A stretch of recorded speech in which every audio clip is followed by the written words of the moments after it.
Jóvenes, este es un problema que aparece en su libro y voy a buscar la manera de que me lo comprendan, la forma de resolverlo. El problema dice de la siguiente manera: encontrar las componentes de un vector de 160 newton cuya dirección es 60 grados al noreste.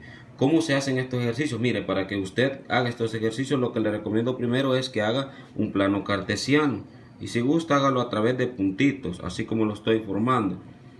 Entonces, un plano cartesiano simplemente nos va a servir como referencia para dar dirección o tomar la dirección que aquí nos pide.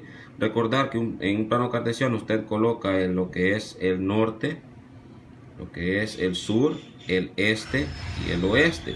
Ojo, en este caso dice que el vector tiene 60 grados a lo que es el noreste. Recordar que en cada esquina se forma un ángulo de 90 y yo solo voy a utilizar 60 de aquí en adelante.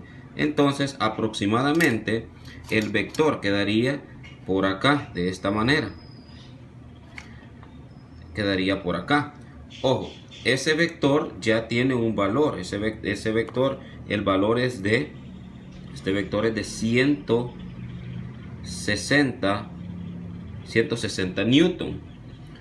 Ojo, creo que no se ve muy bien, pero es 160 newton. Entonces, el ángulo que se ha formado acá es de 60 grados. Entonces, las componentes, ¿quiénes son las componentes? Bueno, las componentes van a ser las líneas, en este caso, la horizontal y la línea vertical. Entonces, voy a llamar a la línea horizontal, lo voy a llamar componente X, y a lo que es la vertical, la voy a llamar componente Y. Entonces, esta es la componente en X y la componente en Y. La idea es conocer cuál es el valor de esta componente y de esta otra componente. Entonces, para ello, el libro ya nos da lo que son las fórmulas para encontrar estas componentes. En el libro aparece que para encontrar la componente en X, usted lo que debe de hacer es multiplicar la fuerza X por el coseno del ángulo. Y para encontrar la componente en Y, usted lo que va a hacer es multiplicar la fuerza X, pero en este caso por el seno del ángulo. Esto del seno y de coseno son utilizadas en lo que son razones trigonométricas. Sus calculadoras ya tienen esas funciones. Serían estas. En el caso de la mía aparece aquí sin, cos y tan. En todas las calculadoras científicas van a aparecer estas funciones trigonométricas. Entonces, para conocer yo cuánto vale esta componente y cuánto vale esta componente, porque el vector va hacia arriba pero lleva siempre dos componentes. Entonces, una que va, digamos que este es un proyectil. Entonces lanzan el proyectil, pero hay una fuerza que va a ir de manera horizontal y otra que va a ir de manera vertical. Entonces eso es lo que vamos a conocer. Vaya, para la componente X, que sería este valor, yo lo que voy a hacer, la componente X va a ser igual a la fuerza X por el coseno del ángulo. En este caso la componente X va a ser igual a la fuerza X. ¿Quién es la fuerza X?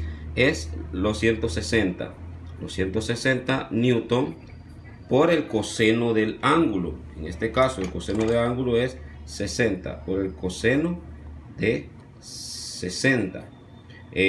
La componente X va a ser igual, usted en la calculadora puede sacar el coseno, solamente coloca coseno, el número del ángulo, que en este caso es 60, y le da igual. En este caso es 0. Aquí solo estoy bajando el 160. El resultado de 0.5 es el coseno de 60, 0.5. Entonces multiplicamos ese 160 por 0.5. Me va a dar como resultado una componente X de 80 newton.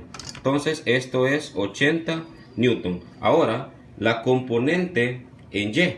La componente en Y la voy a obtener de multiplicar la fuerza X por el seno del ángulo. Ojo, la componente en Y entonces va a ser siempre los 160, pero en este caso voy a multiplicarlos por el seno de 60. Ahí arriba fue por el coseno y es por el seno.